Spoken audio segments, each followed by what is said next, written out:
talking the popular vote right now. I 80% have, of the I have, vote. I have never had less faith in the American electorate. Please ask me again after November, and I will give you my answer then. I'm deferring it. But you can see how I that can might see. be Yes. Yeah. Obviously, I mean, I can understand how, given all of that, it's entirely possible. By the way, I feel like sometimes the most passionate advocates for human liberty are people who have not yet tasted it. There are people here in America who are willing to sell their freedom to the government if they know that black folk will get fucked over twice as hard for it. But there are a lot of people. I mean, you got students, everyone out there in Hong Kong fighting against what they know is going to happen to them. People in China, people in autocratic regimes all over the world, who I think have sometimes, maybe not for the whole population, but sometimes a much greater appreciation for how bad things can get. And I think under those circumstances, yeah, they'd have a reason to be angry. Yeah, I would say from looking at my thing is when it comes to protest movements is there's a lot of kind of, it seems to, when it comes to political spectrum, that everybody's a hypocrite when it comes to like supporting protest movements. I'm a conservative. I've loved the Hong Kong protesters. Oh, but these American BLM rioters, oh, they're ridiculous, right? Or you'll have somebody who's like, well, yeah, I support the BLM protests. They're the best, but those Hong Kong CIA shills need to like get down and kiss the boot. Yeah, the real enlightened position is not liking the Hong Kong protests because they're CIA, and also not liking BLM because it's CIA. That's the real above it all take. Yeah, my position has always been I think I do believe in internationalism when it comes to this extent. I believe we should support the protests in Chile, there's protests in Iraq, the protests in Haiti, there's the protests in Sudan when it came to the Blue Movement in Sudan. Of course, the protests in Hong Kong, the protests in America. We should support the protests in Belarus. As I don't think an imaginary line on a map dictates someone's humanity, and we need to support them across the board. But it seems that when it comes to these conflicts, when it comes to protests around the world, like these Belarusian protests, it really still you'll always find someone who will shill for the authoritarian regime. In this case, I would say it was Ben Norton from the Gray Zone, who was probably the biggest shill for Lukashenko, who right when the protest started, he just called it another color revolution by the United States. Nice. Is there any evidence to support the idea that it is just another color revolution by the United States? I would say it would be difficult to prove it. I have seen no evidence up to this point that there's been any CIA ops or anything like that. I would say the West are more supportive of the protest movement, but that's like the closest you could get to evidence of it. I would say that, and even if there was support for it, like the United States certainly supported the Hong Kong protesters, does that not make the demands of said protesters valid anyway, even if there was? Do you think the term color revolution is ever used in good faith anymore? I understand that front me there. I understand that of course, America still engages in regime change, of course. I mean, we literally just tried and failed to do it in Venezuela. Don't get me started on that operation. Right, yeah. Well, it was a fucking comedy shit show, Yeah. Guaido at the club at 4 p.m. on his phone, like, you guys said you'd show up. But I feel like when people say color revolution, it's almost like a dog whistle, like they're indicating to me that they're just uniformly against any revolution that takes place within a country that isn't allied with the United States, I mean, when we usually hear color revolution, when I hear color revolution, it's usually that anytime that it's a revolution that's against one of America's geopolitical foes, then it's a color revolution. America's doing it. America's behind everything, and these people are actually just America-backed orbals, and the real people of X country would never and stand beside them. But the thing with Lukashenko is, even like all the usual people, the thing about Lukashenko that's really hilarious is the usual people that would come up and say that have mostly just been quiet and haven't been saying much. Even they know it's comical for even them to say it. When Ben Norton said that, it was met with reactions of just hilarious, just like chortles across the land, like it's even the most ML would have to just take a step back and be like, well, stupid contrarianism, really. It is. So when it comes to the actual protest movement, the protest movement has, of course, after the election, it was rejected by the opposition that this election was free, fair, and that this is the actual results of it.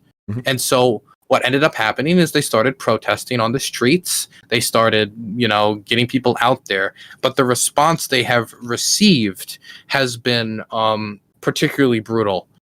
Many, of course, have been detained. Some have been killed. Tanks have been placed outside during protests to guard governmental buildings. There have been tons of beatings. So, there have been alleged torture, and I have heard certain audio, which is extremely horrific. And I can basically tell you that I'm 100% certain that the Lukashenko regime has engaged in torture basically throughout its entire existence. There have been factory walkouts. Leadership has been detained. Of course, Lukashenko has shown strongman attitudes with carrying the gun around and flying over Independence Square in his helicopter. Tear gas has been deployed. But I'd love to show you a particular example of a walkout that happened. So see if I can find. I have some of the ending audio. I don't have the beginning audio on it because I want. So Lukashenko, there's walkouts at factories happening across the land, and at one particular factory there was a walkout, and some people stayed to work. So what Lukashenko thought is, well, right now I don't have a lot of good press. Okay, what am I gonna do? I got it. Since those people didn't walk out, they probably support me. And so he goes there in his helicopter and makes a speech in front of the factory workers still there, who start chanting, "Leave," in front of all the cameras, and you can see him get slowly more and more angry because this is somebody who's not used to this type of pressure. Right in front of him. Again, he's the person who detains you in the middle of the night, throws you away, tortures you, and you disappear forever. Well, strongmen are very easily flustered. The facade breaks quickly. That's a pretty brave woman. Is she still alive? Oh, no, the whole crowd started chanting that. So she didn't start the lead. Okay, gotcha. Are they doing? Yeah, is there a video of that? Yeah, I can send you the video. I want to find the close-up video because you can see his face get super snarled. 1 second, let me see if I can find it. Yeah. So, do you think that so you're concerned essentially that even if the goals of the protesters are met and Lukashenko is deposed, that we're going to get either a Putin puppet or somebody who's just a slightly more popular strongman? It's hard to say. I mean, they could restore the 1994 Constitution. That's something that's been called for. That's before the 1995 referendum and the 1996 referendum, which hardly concentrated power within the hands of Lukashenko. And that was actually the last election, which I would call a legitimate election in Belarus. Mm-hmm. So I would say that could be something that they could aim for, and it's something that a few of their leaders have called for. I would say they are united in their disdain for Lukashenko and do want him gone.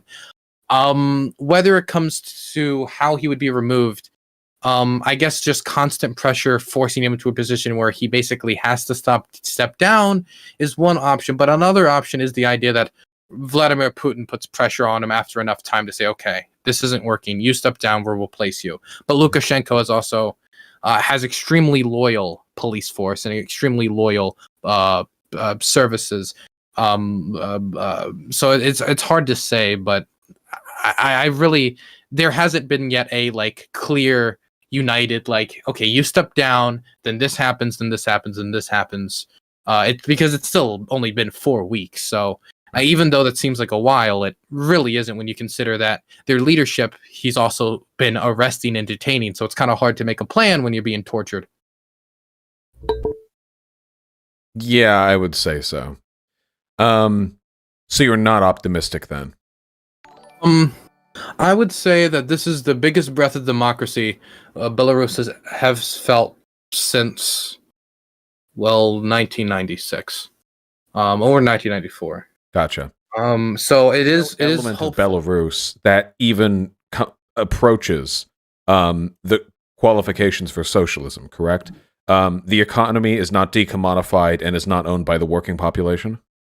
I actually don't. I can be honest. I don't know a lot about the Belarusian economy. I mostly know about its geopolitics, but I can say that he did do his best to preserve the Soviet legacy. He was actually one of the hardcore extremists. He the coup against Gorbachev during the end of the Soviet Union? Yes. He was the only Belarusian politician to support it. Huh. Yeah, interesting. Wait, that actually is really interesting. Yeah. Belarusian economy.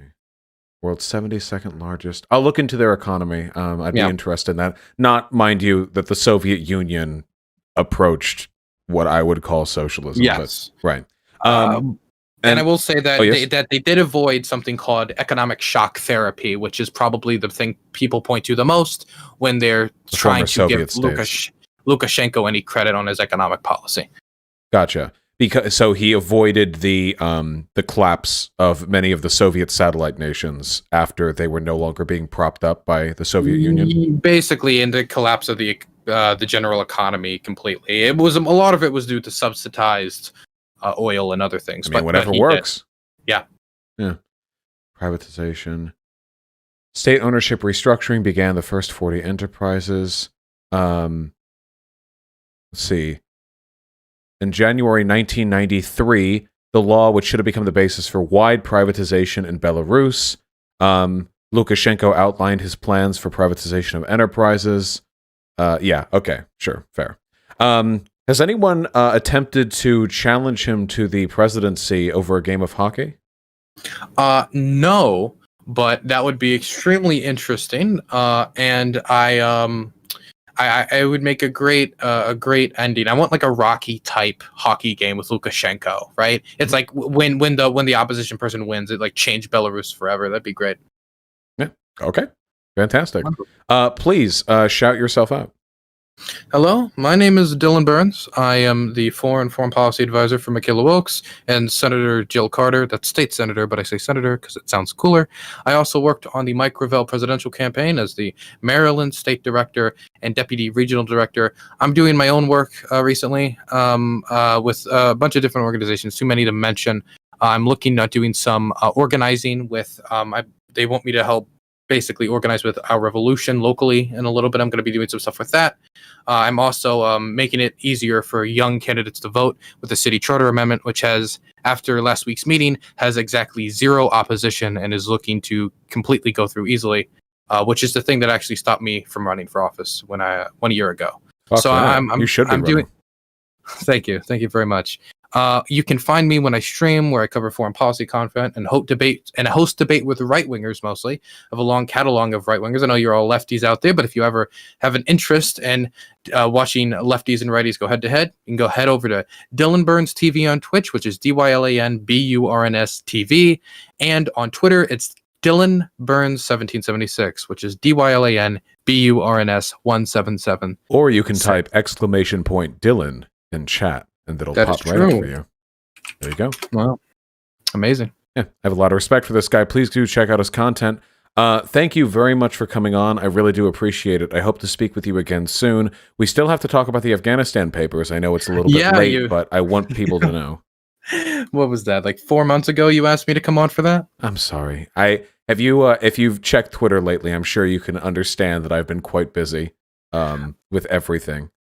Yeah, I saw there was something about that. I'll just say that I disavow you and everything you stand for, especially your ponytail. There we go. Keep safe. Wonderful.